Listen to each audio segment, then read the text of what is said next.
Assalamualaikum warahmatullahi wabarakatuh. Waalaikumsalam warahmatullahi wabarakatuh.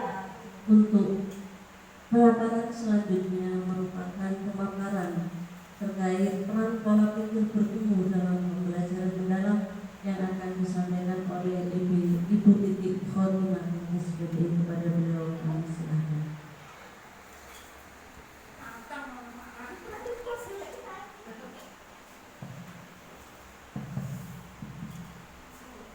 Assalamualaikum warahmatullahi wabarakatuh. Waalaikumsalam warahmatullahi wabarakatuh. Bismillahirrahmanirrahim. Alhamdulillahirabbil alamin. Wassalatu wassalamu ala sayyidina mursalin wa ala alihi wa sahbihi ajma'in, amma ba'd. Kepada Bapak Ibu guru yang dirahmati Allah, di sini saya akan memaparkan sedikit tentang peran pola pikir bertumbuh dalam pembelajaran mendalam. Di situ dijelaskan bahwa ada surface learning dan depth learning. Napa niku nggih? Napa? Survei itu melihat-lihat. Oh, melihat-lihat. Oke. Terus apa lagi?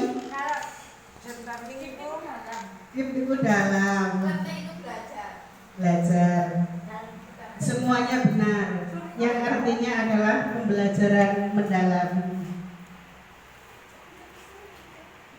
Surface learning adalah pendekatan pembelajaran yang fokus pada penghafalan dan pemahaman dangkal. Maksudnya ya kan, awake dhewe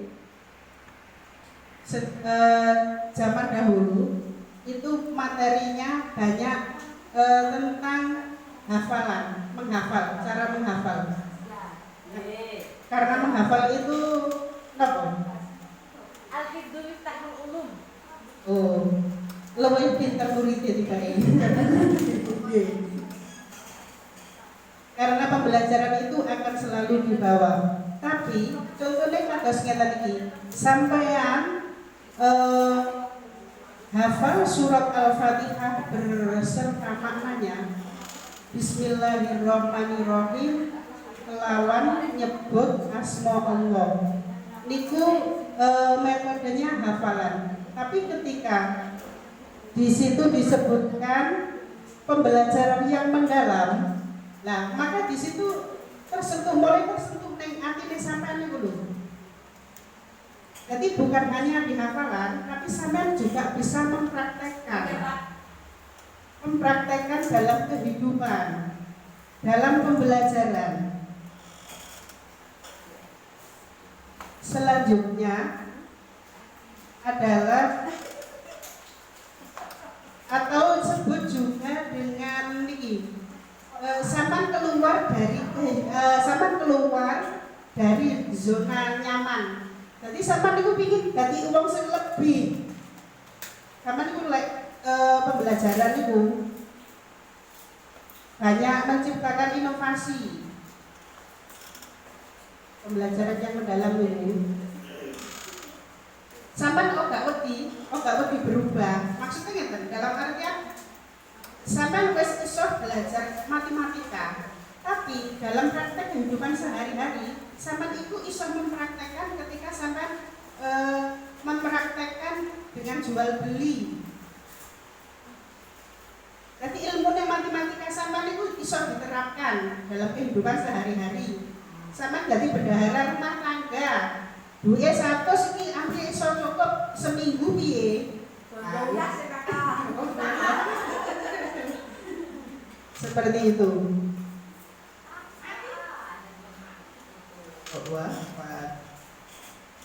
Selanjutnya adalah deep learning, yaitu zona pembelajaran.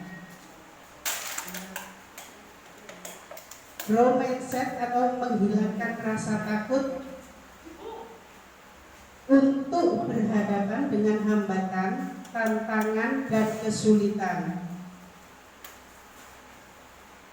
Kalau dulu itu menggunakan bahasanya apa nih? Siswa-siswi. Oke, kalau untuk pembelajaran tahun ini kita menggunakan murid-murid, bahasanya itu bukan siswa lagi. Kalau di RBP atau di itu lagi menggunakan murid, bahasanya murid.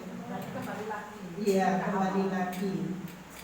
Di situ yang pertama ada dimensi profil kelulusan. Apa itu? Dimensi profil kelulusan merupakan fokus profil lulus yang akan dicapai, yaitu keimanan, ketakwaan terhadap Tuhan Yang Maha Esa, kewarganegaraan, kreativitas, penalaran kritis, kolaborasi, kemandirian, kesehatan, dan komunikasi. Nah, di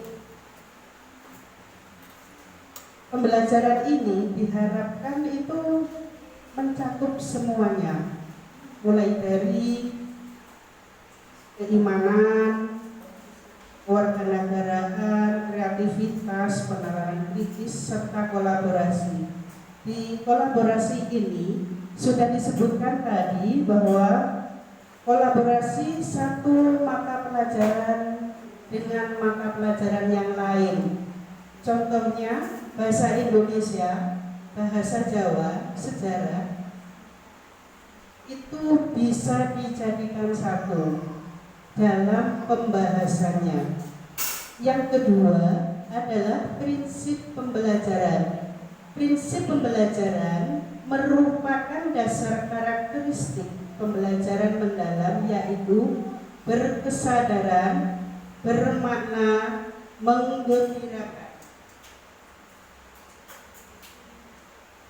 Masih ingat apa yang dimaksud dengan pembelajaran yang menggembirakan? Oh, rame-rame apa nih Bu? Demo. Rame-rame demo, nyalainnya loh. Kan menyenangkan ini. Oh, menyenangkan.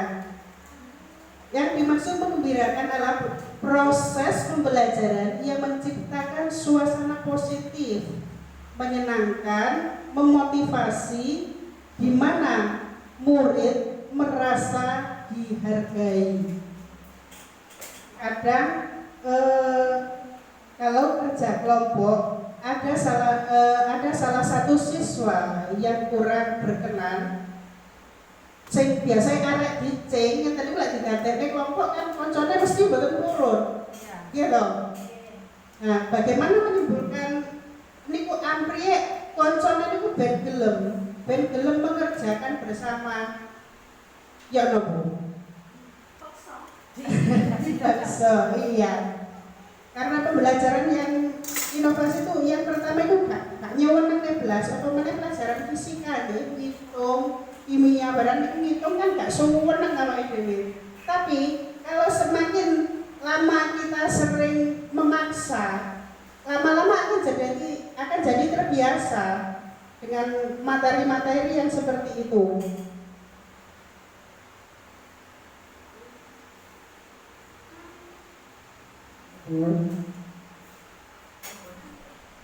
Selanjutnya adalah pengalaman belajar. Pengalaman belajar sebagai proses yang dialami peserta didik dalam pembelajaran, yaitu memahami, mengaplikasi, dan merefleksi.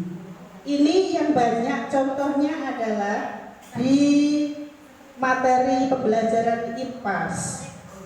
Biasanya pembelajaran IPAS itu yang pertama adalah memahami tentang contohnya yang paling mudah, ciri-ciri makhluk hidup. Anak-anak pasti suka. Kalau apalagi dengan tutor sebaya. Tutor sebaya itu apa ya? Tutor seumuran. Temannya sing dikongkon nerangne. Kadang nek lek diterangne gurune gak pati paham, tapi lek pati omongi kancane tentang materi iku, dia mesti paham.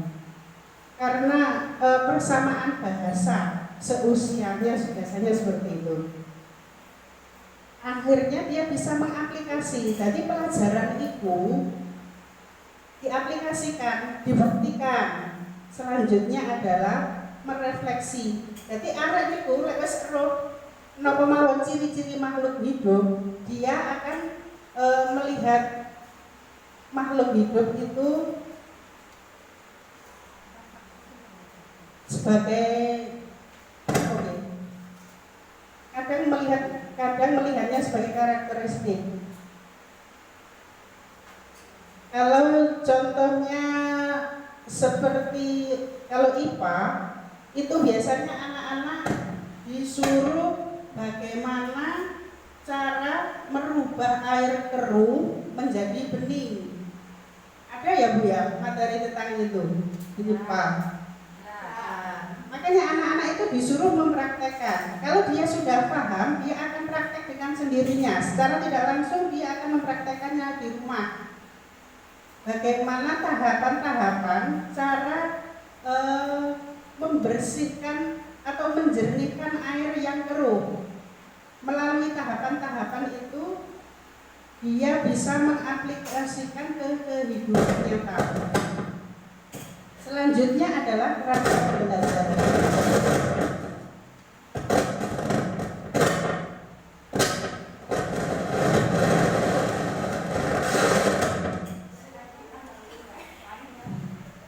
Rangka pembelajaran sebagai panduan sistematis dalam menyusun desain pembelajaran, yaitu praktek,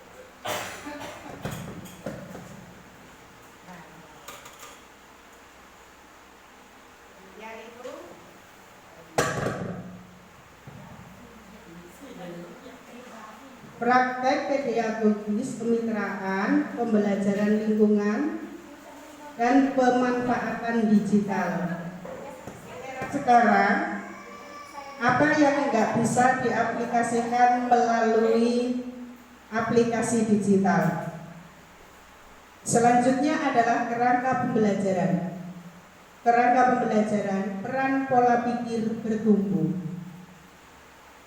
Praktek pedagogis, menggunakan model dan metode pembelajaran yang berfokus pada pemecahan masalah yang kontekstual, kolaboratif, serta eksplorasi banyak ide-ide, pasti akan sering berhadapan dengan berbagai hambatan, tantangan, dan kesulitan yang sangat membutuhkan PBB. PPT mau apa ya, Bapak Ibu?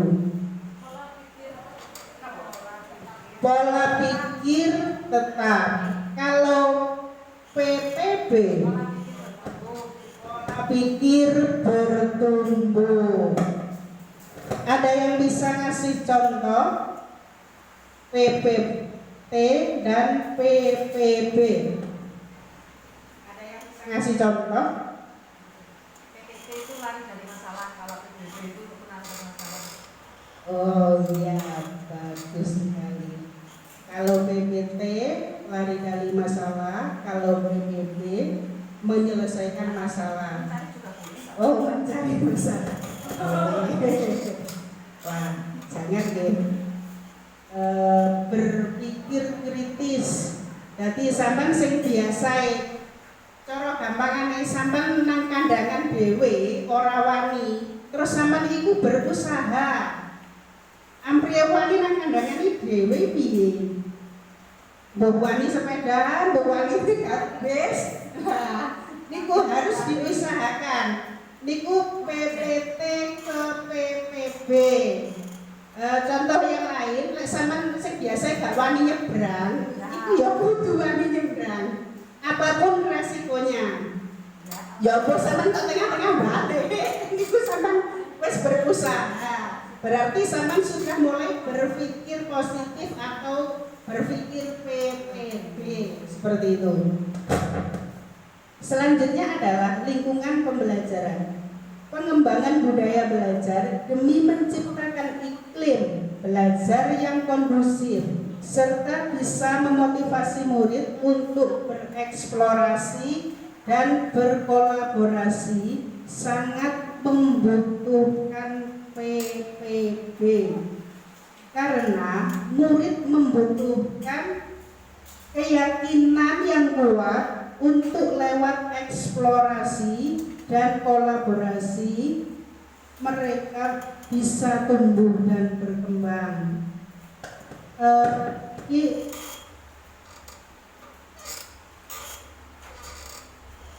Niku wonten kolaborasi sangat membutuhkan PBB.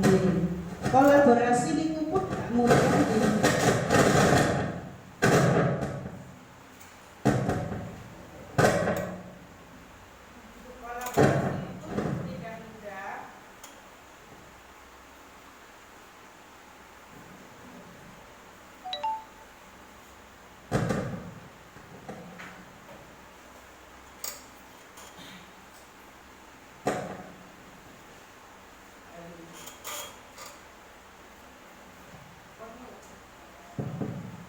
Halo. Kolaborasi itu tidak mudah, Bapak Ibu. Kadang untuk berkolaborasi satu materi dengan materi yang lain kita butuh perjuangan.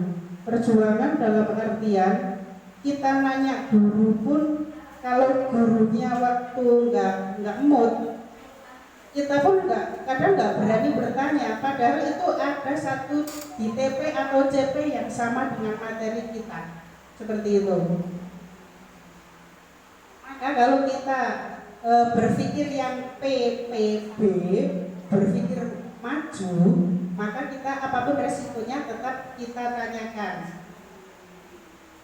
Akhirnya mencapai suasana yang menyenangkan. Akhirnya bisa berkolaborasi dengan materi yang lain. Selanjutnya adalah kemitraan pembelajaran. Membentuk kemitraan lewat hubungan yang kuat antara guru dan murid, guru dan orang tua, serta guru dan guru sangat membutuhkan PBB.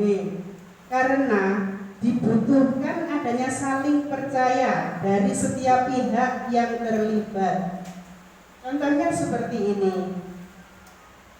Jangan sampai orang tua, wali murid itu hanya percaya kepada gurunya saja. Jadi ketiga-tiganya harus berkolaborasi. Guru dengan wali murid dengan murid. Jadi kalau ada apa-apa bisa diselesaikan. Jangan percaya dengan salah satunya saja, itu nanti tidak bisa jadi kemitraan. Kalau semuanya sudah bersatu, maka itu dinamakan dengan kemitraan pembelajaran. Yang selanjutnya adalah pemanfaatan digital. Pemanfaatan media digital sangat membutuhkan digital mindset agar terbentuk keyakinan bahwa manusia dan mesin tidak harus bersaing, tapi harus berkolaborasi karena bisa saling memperkuat. Bapak Ibu sudah bisa IT, jadi bisa mengkolaborasikan antara kecerdasan manusia dan kecerdasan IT. Nah, saat ini menggunakan yang banyak AI. Kadang materi kita itu kalau kita belum paham, kadang kalau anak-anak biasanya cara cepat mudah itu tanyanya ke Mbah Google. Karena sekarang lebih maju lagi kecerdasan manusia dan kecerdasan AI, maka itu hampir sama, disamakan dari bahasa manusia ke bahasa robot. Kalau sama ingin apa-apa atau ingin tanya apa-apa yang lebih cepat, sama bisa membuka di AI itu loh tulisannya. Sama tuan klub no pemawon soal ketemu jenengan atau di ketik roh AI. Terus pertanyaannya sampai apa? Sama menyebutkan obat sakit gigi. Nah, dan mereka muncul kata-katanya atau obat apa saja. Terus ciri-ciri makhluk hidup muncul semuanya. Tapi kita harus pandai Ibu. Maksudnya dalam kehidupan anak-anak itu harus benar-benar dijaga. Zaman beda diakali arek-arek, kecerdasan anak-anak itu kan sudah terlihat sama kita. Sama kecerdasan AI itu kan beda. Dari kata-katanya, lek arek-arek nyontek atau buka AI jawaban sama kei soal, niku pasti jawaban lek sama paham arek kan sama roh. Jawabannya arek itu mesti kata-katanya yang tadi nggih. Tapi ketika arek-arek buka AI, maka bahasa itu akan menjadi lebih bagus. Sama harus bisa memilah dan memilihnya. Iki jawabannya arek-arek, iki jawabannya dhewe, apa jawabannya AI Google, seperti itu. Selanjutnya adalah peran pola pikir bertumbuh. Prinsip pembelajaran yang pertama, berkesadaran, bermakna, dan mengembirakan. Wonten ingkang ditangkutaken saking mriki, prinsip pembelajaran, berkesadaran, bermakna, dan mengembirakan, yang dari tadi sudah diulas tuntas oleh mentor-mentor yang lain. Selanjutnya adalah profil kelulusan. Kita ngomongin profil kelulusan ini apa toh? Saya sedikit ya. Profil kelulusan itu ada 8. Yang pertama, keimanan dan ketakwaan terhadap Tuhan Yang Maha Esa. Yang kedua, kewarganegaraan. Yang ketiga, kreativitas. Yang keempat, penalaran kritis. Kelima, kolaborasi. Keenam, kemandirian. Ketujuh, kesehatan. Dan yang kedelapan, komunikasi. Ada yang ditanyakan? Mungkin hanya itu yang bisa saya sampaikan. Mohon maaf atas segala kekurangan. Saya akhiri. Ihdiya Rabbi ila subulis salam. Ihdiya Rabbi ila subulis salam. Wassalamualaikum warahmatullahi wabarakatuh.